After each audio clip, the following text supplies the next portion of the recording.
Como les decía, con Nico tenemos el gusto de recibir al Tata Joffre, Juan Bautista Joffre. Este es su último libro.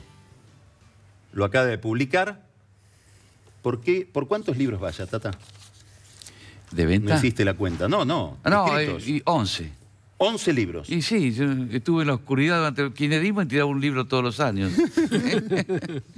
¿Qué estabas haciendo vos el 24 de marzo del 76? El 23 de marzo de 1976 a la noche yo estaba en el departamento de Raúl Pinheiro Pacheco. Raúl Pinheiro Pacheco era un hombre que había llegado a la cumbre con su empresa que vendía commodities, principalmente azúcar y porotos. Azúcar del norte, porotos en la zona cordobesa de Despeñaderos.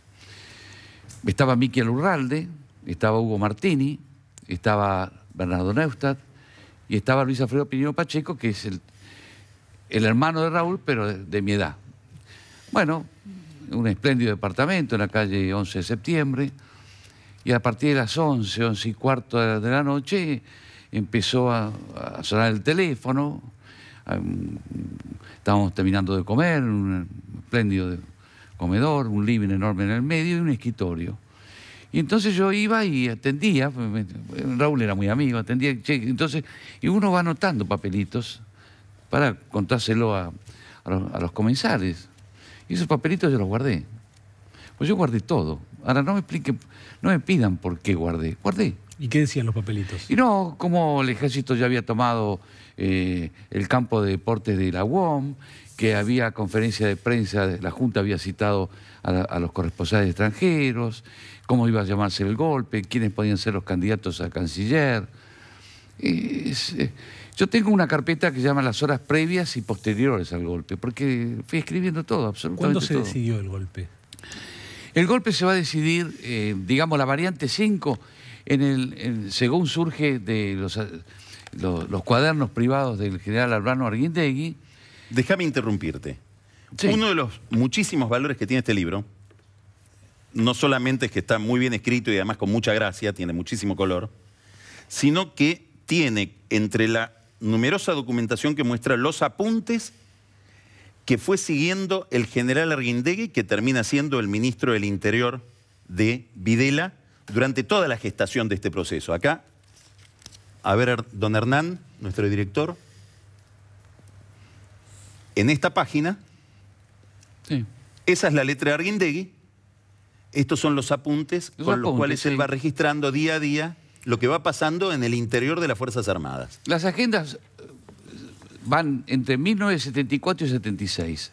En ese camino, Arguindegui es jefe de la unidad blindada de Tandil, pasa a ser luego el número 2 en el cuerpo 1, luego va de jefe de policía de Isabel, lo que le permite entrar a la reunión de gabinete, y luego ministro de Interior. Pero en el medio hay reuniones con su jefe de cuerpo y con el comandante en jefe, donde se va relatando las reuniones de gabinete, lo que pasa, lo que dicen.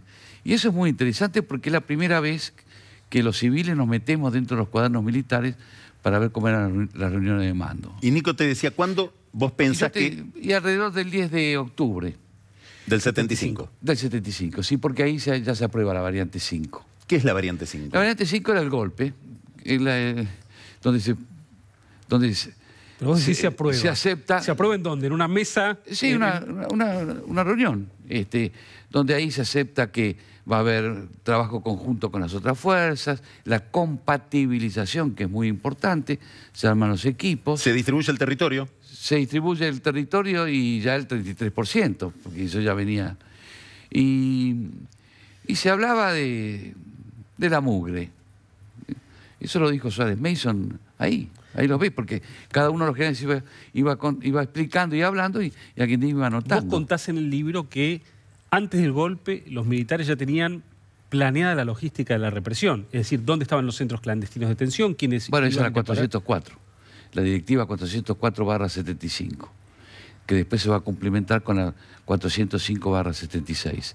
Sí, es una directiva que se da durante el gobierno de Isabel Perón. Hay un viaje de Isabel a Ascochinga. Eso es en septiembre. Y una especie de intento de relanzamiento del gobierno de Isabel, después de ese viaje. Sí. ¿Por qué razón eso te parece a vos que fracasa, si es que tenía alguna viabilidad? Y otra pregunta que a mí me resulta muy interesante que contestes, porque lo tratás en el libro. ¿Por qué no hubo un juicio político a Isabel? Bueno, empecemos. Isabel se va a Cochinga, acompañada por la señora de los comandantes en jefe. Van a ese espléndido hotel de la Fuerza Aérea de Acochinga, ¿sí? Con gran campo de golf. Con gran campo de golf. La señora de Videla, de Fautario y de Macera. En el interín, ella se despide en el Salón Blanco con toda la dirigencia peronista y deja a Luder, que era el número 2 en la línea de sucesión. Y Luder va a cambiar ministros, va a gobernar como un presidente, va a cambiar ministros, va a correrlo a Julio González, va a poner a su hijo y le va a tocar la difícil tarea de dar las primeras leyes antisubversivas. Ya no estaba López Rega. No, López Rega había caído en julio. Y se emite el decreto de aniquilamiento. De aniquilamiento, no. Ya el decreto que tiene la palabra aniquilar es de febrero del 75 en el operativo Tucumán.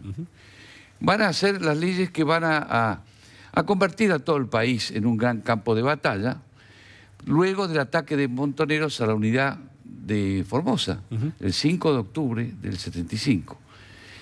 Porque ahí entramos ya en la guerra civil, abierta y desembosada, en la cual muchos niegan. Tanto es así que una vez un general español le pregunta a Perón, ¿cómo va a la Argentina? Porque marcha hacia una guerra civil.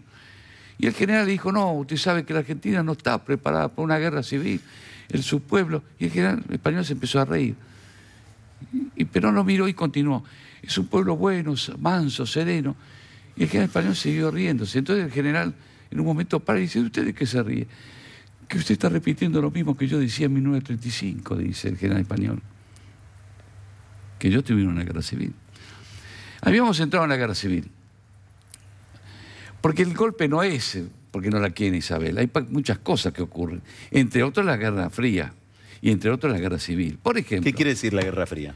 La Guerra Fría era Moscú contra Washington, con La Habana como centro de entrenamiento fundamental. Por ejemplo, convertir a la Argentina en Cuba. Esto lo va a decir Osatinsky en su paso por Praga. Toma, Carlito, te lo regalo. Ahí está traducido. Acá está. Norma Rostito y Fernando Abalmedina. Ahora, Tata, yo me imagino... pasando por Praga, luego de entrenarse en Cuba como guerrillero. Yo me imagino que Estados Unidos no veía al gobierno de Isabel como el gobierno de Salvador Allende en Chile. Por supuesto. Entonces, que no. Y digamos, Estados Unidos no hizo nada. La preocupación de Estados Unidos... ¿Cuál fue el rol de Estados Unidos entonces en el golpe? El rol de Estados Unidos fue de observador. El señor Robert Hill, el día 16 de marzo del 76, le escribe a William Rogers, que era su secretario de Estado, y le dice, me voy mañana a Miami, porque no quiero comprometer al país en lo que va a venir. Pero yo te quería... Que era el embajador de Estados Unidos. Lo último en la Guerra Fría. Perón tenía un espía dentro del ERP, que le cuenta cómo lo iban a matar. Toma, Carlito, que te lo regalo. Era una guerra la que nos llevaron. Pero además de eso hay que sumar, porque si no te hago trampa, son 18 años de prescripción, es la decadencia de un país que no sabía dónde marchaba, el poco afecto que los argentinos teníamos por la democracia. Si vos ves mi libro Puerta de Hierro, vas a encontrar ahí los memorándum que Juan Domingo Perón le escribía a los militares de Onganía de cómo hacer el golpe a Arturo Humberto Illia. ¿Cómo se fue? Otro tema muy interesante del libro es que vos te detenés mucho en ver el problema que ya veían venir respecto de los derechos humanos los militares. Absolutamente. Porque ellos ya habían observado lo que estaba sucediendo en Chile y la reacción mundial frente a lo que pasaba en Chile.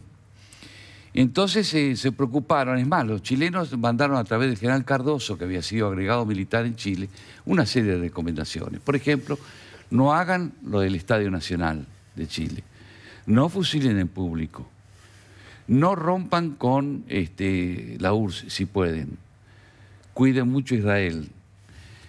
Bueno, había una preocupación, ahí están los encuentros de Diego Medús, que era el director de América del Norte de la Cancillería con el embajador Gil, que además tengo que decirte lo siguiente, fue uno de los grandes embajadores que tuvo Estados Unidos en Argentina, para mí, ¿no? Gil y Schlaudemann, que va a ser Lauderman que embajador, estuvo durante la guerra. y Malvinas, sí. ¿Por qué?